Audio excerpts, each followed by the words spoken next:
अस्सलाम वालेकुम व्यूवर्स, कैसे हैं आप सब। मेरा नाम माहम खालिद है और बीएसएन माहा में आपका बहुत बहुत वेलकम करती हूँ। आज का टॉपिक जो हमने डिस्कस करना है वो है डायबिटीज़ मेलाइटिस। आपने बहुत बार डायबिटीज़ पढ़ा होगा, लेकिन आज का हमारा कुछ अंदाज़ इसको पढ़ने का डिफरेंट होगा और बहुत सारी डिटेल चीज़ें हम इजी वे में डिस्कस करेंगे। बहुत सारी इन्फॉर्मेशंस आपको इसमें न्यू मिलने वाली हैं, तो वीडियो को एंड तक ज़रूर देखिएगा। और अगर अभी तक आपने मेरे चैनल को सब्सक्राइब नहीं किया है तो मेरे चैनल को सब्सक्राइब कर दें, लाइक करें और अपने ग्रुप्स में शेयर करें, ताकि मेरी आने वाली हर न्यू वीडियो सबसे पहले आप तक पहुँचे।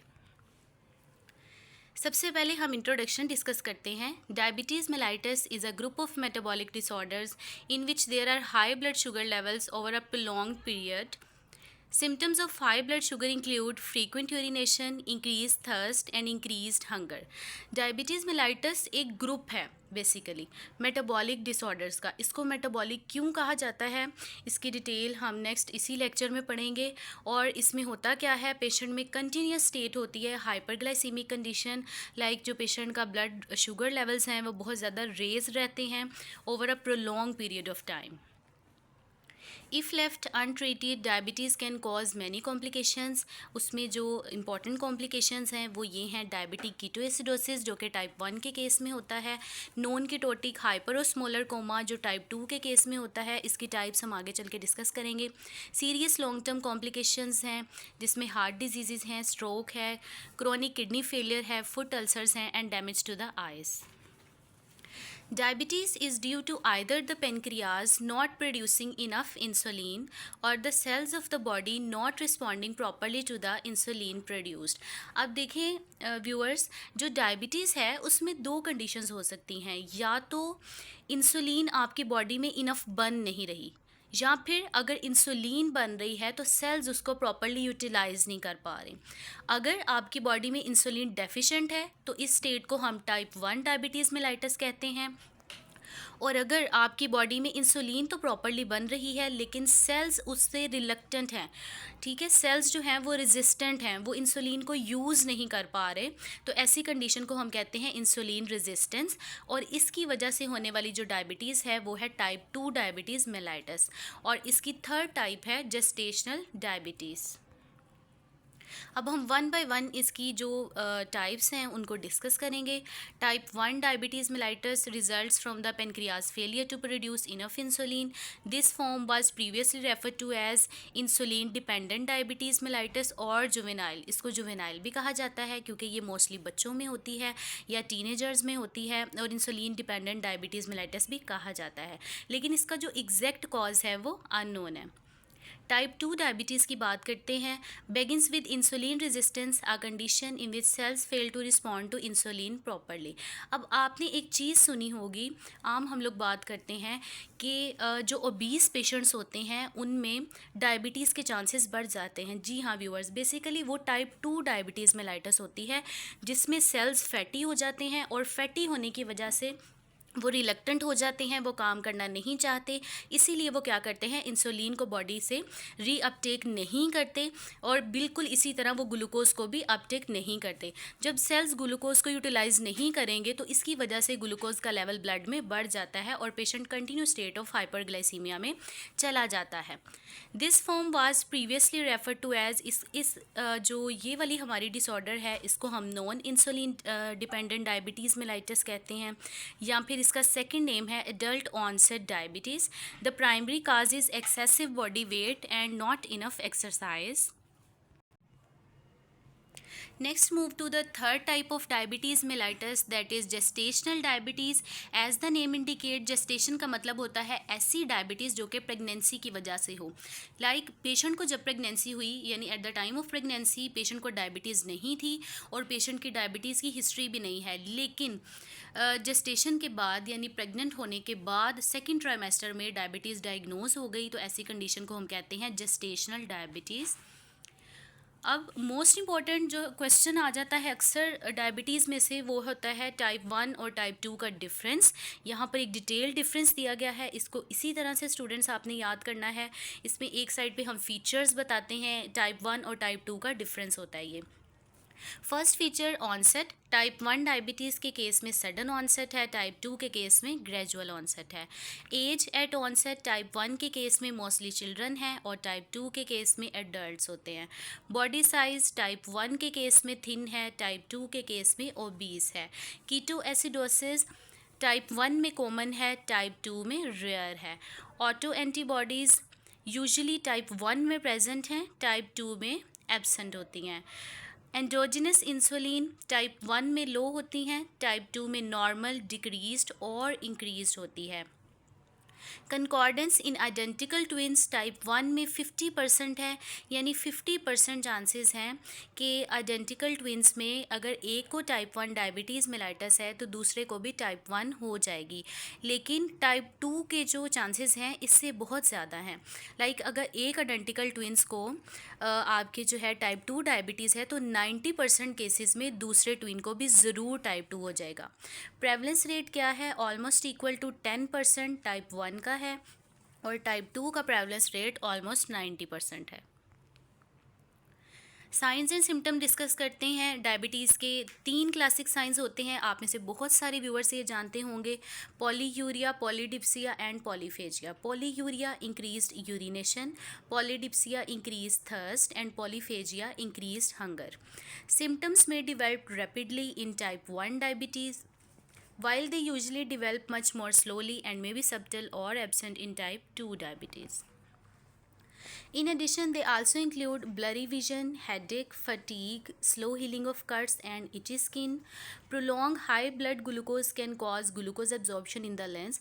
अच्छा, एक क्वेश्चन बहुत सारे लोगों के जहन में आता है कि डायबिटीज़ की वजह से आइज़ क्यों डैमेज होना शुरू हो जाती हैं।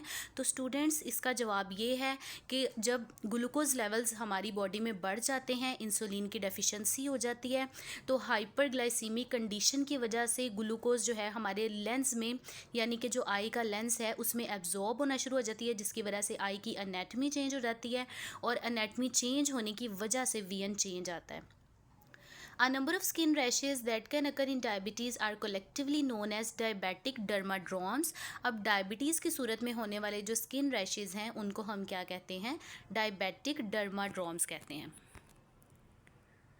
यहाँ पे एक पिक्चर है, विजुअल एनालाइजेशन है पैथोफिजियोलॉजी ऑफ डायबिटीज़ की।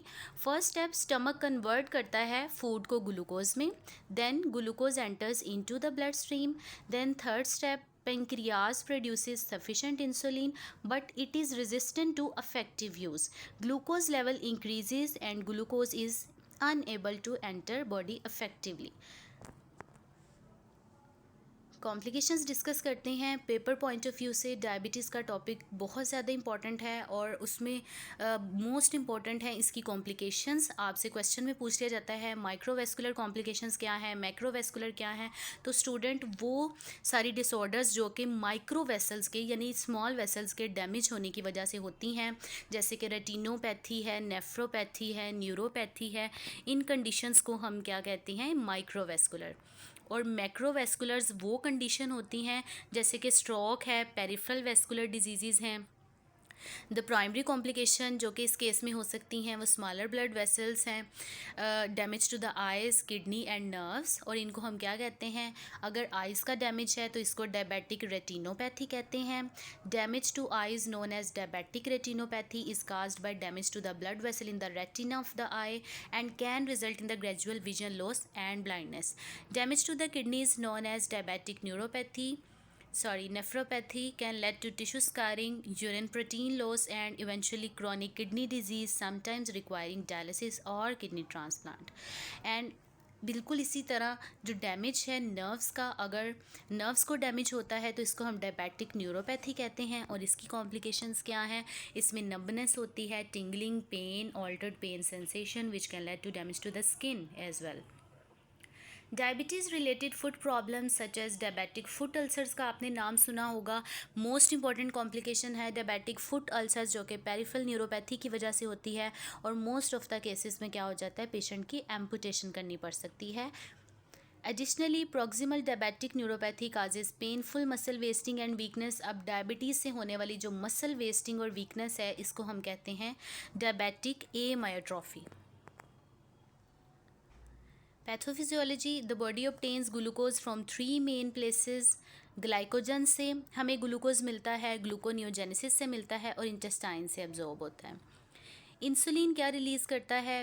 इंसुलिन के जो बीटा सेल्स हैं वो रिलीज़ करते हैं इंसुलिन, और अल्फ़ा सेल्स जो हैं वो रिलीज़ करते हैं ग्लूकागॉन।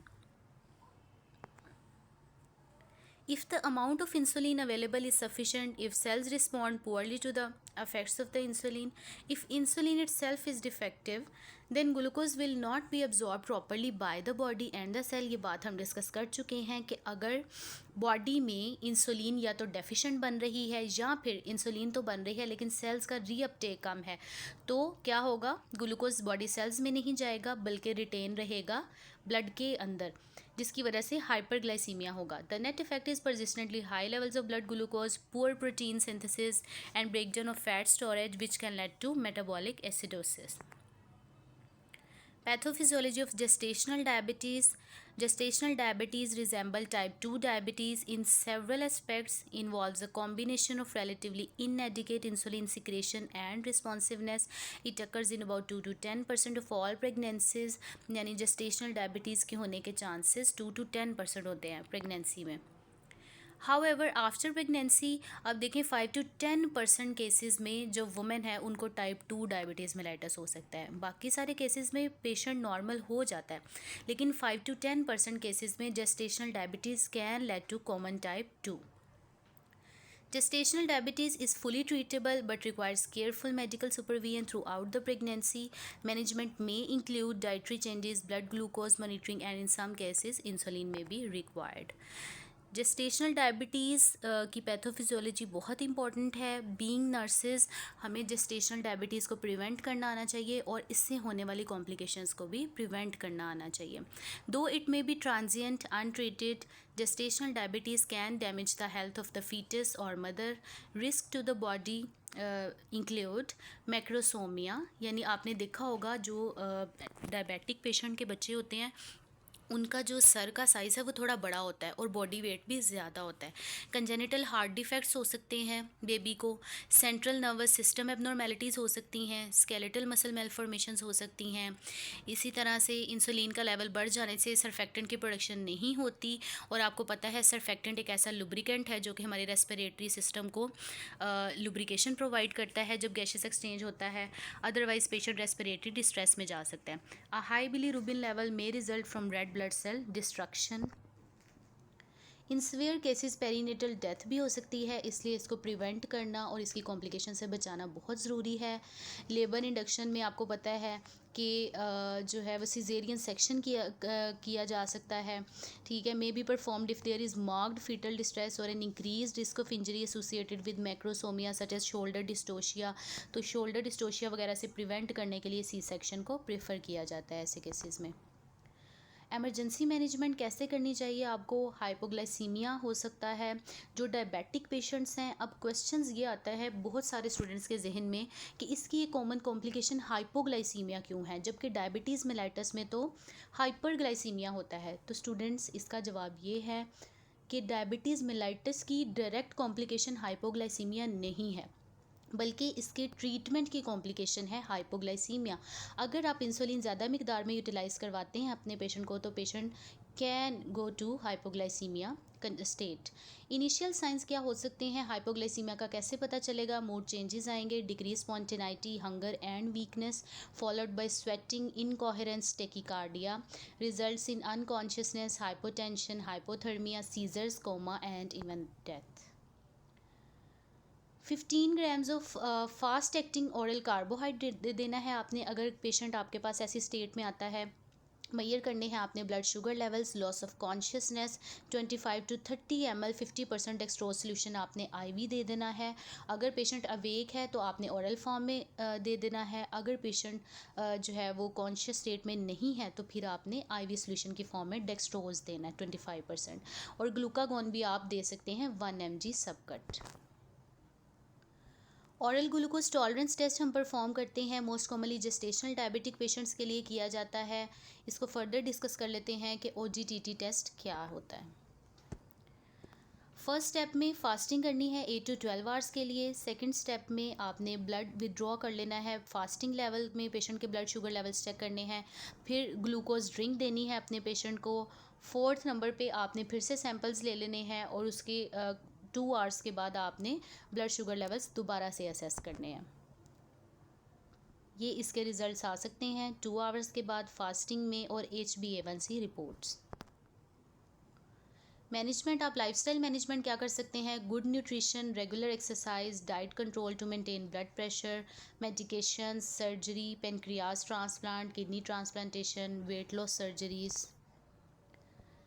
तो ये था आज का टॉपिक। अगर आपको इस टॉपिक की समझ आई हो, इन्फॉर्मेशन अच्छी लगी हो, तो प्लीज़ मेरे चैनल को सब्सक्राइब करें, लाइक करें और ऐसी बहुत सी आने वाली वीडियोस के लिए वेट करते रहें। मिलते हैं अगली वीडियो में। अल्लाह हाफिज़।